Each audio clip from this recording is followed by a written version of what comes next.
प्रिय बच्चों, सुप्रभात।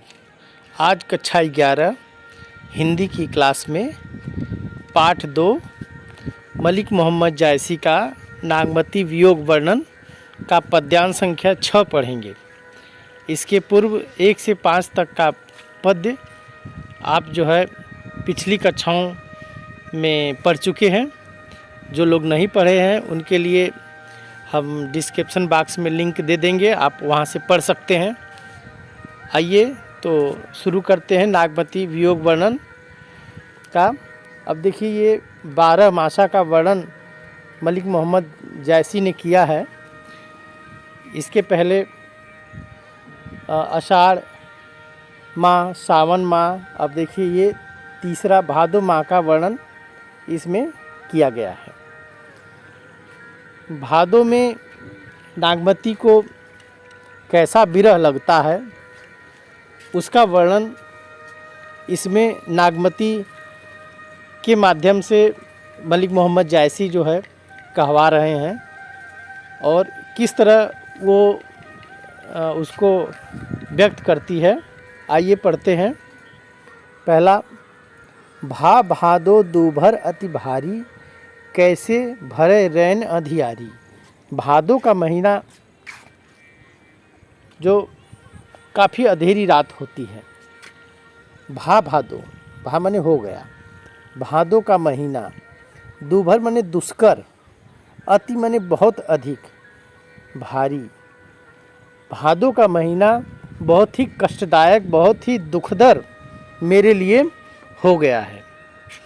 और कहती है नागमती कि कैसे भरे रैन अंधियारी, रैन माने रात्रि, कैसे भरे माने कटेगी, अंधेरी, अंधियारी माने अंधेरी रात, भादो की अंधेरी रात मेरी कैसे कटेगी। यह भादो मेरे लिए अत्यधिक दूभर और कष्टदायक हो गया है। क्यों हो गया है? कि मंदिर सून पीऊ अंते बसे, क्योंकि मंदिर मेरा सूना हो गया है। मंदिर माने घर, मंदिर मेरा सूना हो गया है इसलिए कि पीऊ माने पिया, मेरे पति, मेरे राजा रतन सेन अंते बसे मतलब दूर बस गए हैं। अंते माने दूर, बसे माने बसा माने निवास कर रहे हैं। घर पे मेरे पति नहीं हैं, वह बहुत ही दूर निवास कर रहे हैं। मेरा घर सूना है, इसलिए यह भादों की अंधेरी रात मेरी कैसे कटेगी, बहुत मेरे लिए बहुत कष्टदायी है ये। और सेज नागिन फिर डसे, सेज मेरी जो सैया है, सोने का बिस्तर जो है, वो मुझको नागिन की तरह फेर मतलब बार बार डस रहा है। मेरा बिस्तर जो है, मेरी सेज जो है, वह नागिन की तरह हो गई है और बार बार मुझको आके वो डस रही है। रहे अकेली गहे एक पाटी, और मैं जो है अकेले रहती हूँ। गहे मने पकड़ कर, गहे मने पकड़ कर एक पाटी, पाटी मतलब चारपाई की एक पाटी को मैं पकड़ के अकेले के इस भादों की रात को बिताती हूँ। नैन पसारी मरे ही फाटी, और एक पाटी को पकड़कर मैं चुपचाप पड़ी रहती हूँ। नैन पसारे, आँखें पसारी रहती हूँ और मरे की भांति, मृत्यु की भांति पड़ी रहती हूँ। और मेरा हृदय जो है फाटी माने फटता है। विरह के कारण ऐसा लगता है कि मेरा हृदय फटा जा रहा है। और नैन पसार के मैं एक पाटी को पकड़ के मृत्यु पर प्राय जो है पड़ी हुई हूँ, पकड़ के अपनी रात अकेले मैं बिताती हूँ। और क्या कह रही है कि चमक बीज, बीज माने बिजली, बिजली चमकती है। घन, घन माने बादल, गरज माने गरजते हैं। और तरासा माने त्रस्त करते हैं, त्रस्त माने परेशान करते हैं, परेशान या त्रस्त करना। ये त्रस्त त्रस्त से ही तरासा बना हुआ है, और इसका मतलब होता है परेशान। तो ये बिजली जब चमकती है और बादल गरजते हैं तो मुझको परेशान करते हैं, मेरे विरह को अत्यधिक बढ़ा देते हैं। विरह काल होय जीव गरासा। विरह काल, यह जो मेरा विरह है वह जो है मेरे जीव मतलब प्राण को, ग्रासा मने, गरासा मने ग्रास, ग्रास मने निवाला, मतलब निगलने के लिए, मेरे प्राण को निगलने के लिए जो है तैयार रहता है। विरह काल मेरे प्राण को निगलने के लिए तैयार रहता है, निगलता है। ग्रासा मने ग्रास, ग्रास मने निवाला होता है, भोजन का निवाला, और उसी ग्रास शब्द से गरासा बना है। ये अवधि शब्द है, इसीलिए शब्दों को कभी अपने हिसाब से तोड़ता मरोड़ता है। तो ग्रास शब्द को गरासा बोला है, ग्रासा मने निवाला। तो विरह काल जो है मेरे जीव, मेरे प्राण को जो है निवाला बनाना चाहता है। अब आगे देखिए,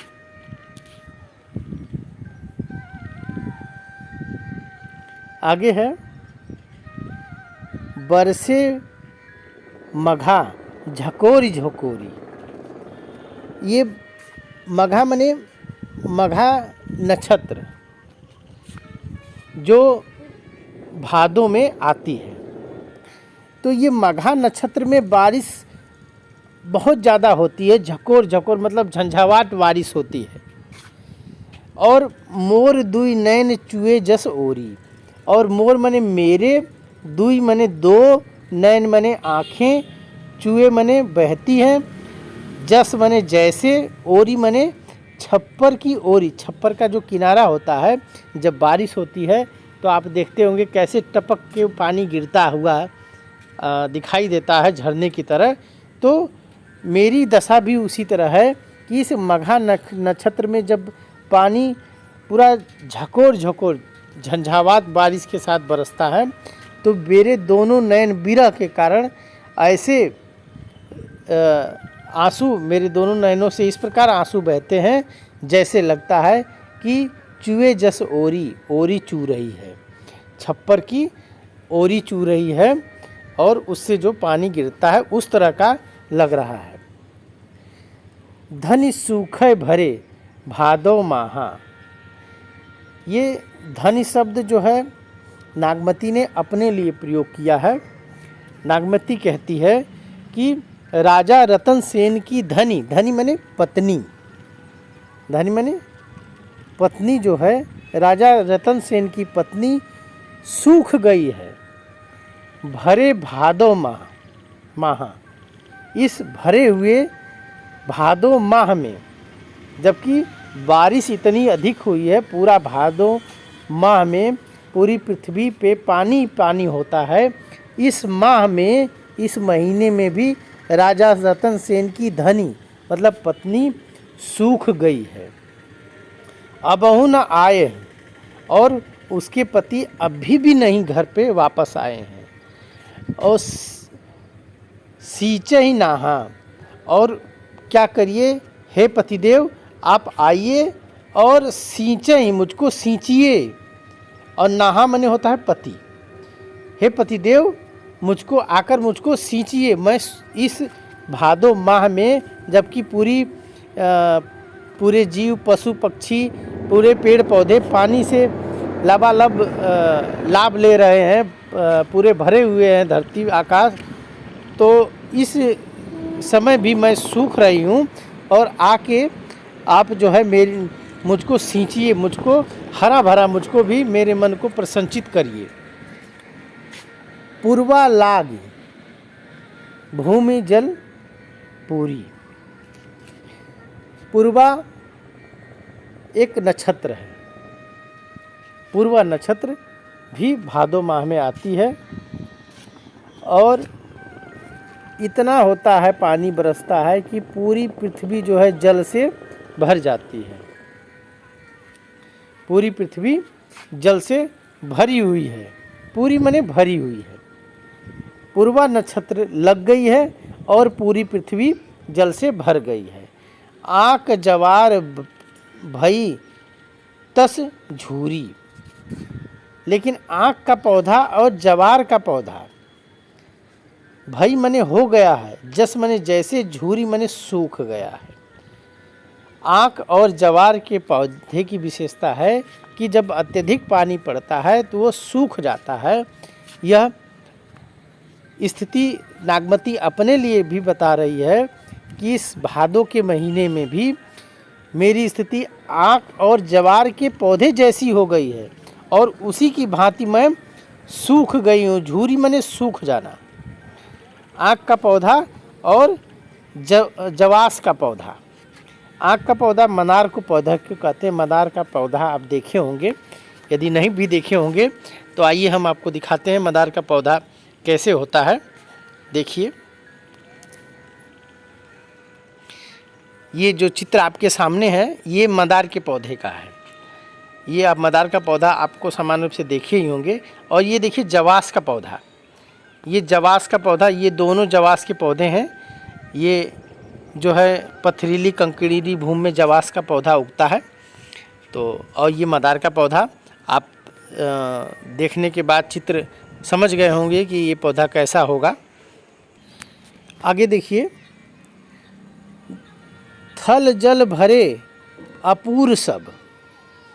नागमती कहती है कि थल मने स्थल, जमीन, और जल भरे, पूरे जमीन पर जल, अपूर मने पूरा, भरपूर, भरे हुए हैं सब।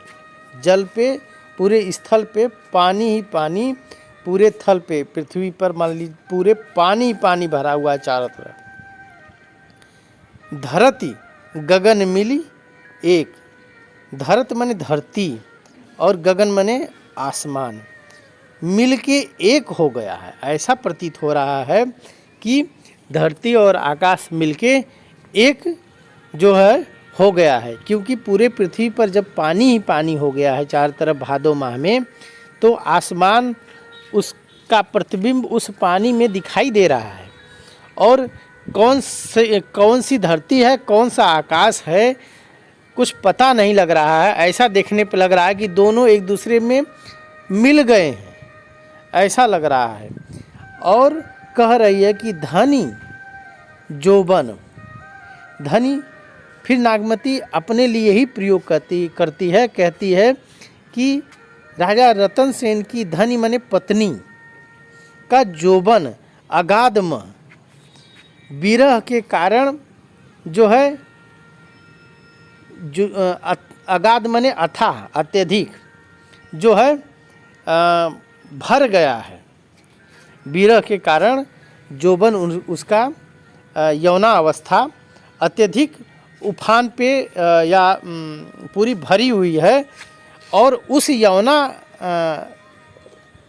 अवस्था में वो क्या कर रही है कि डूब रही है। दे डूबी, दे बूढ़त, बूढ़त माने डूबना।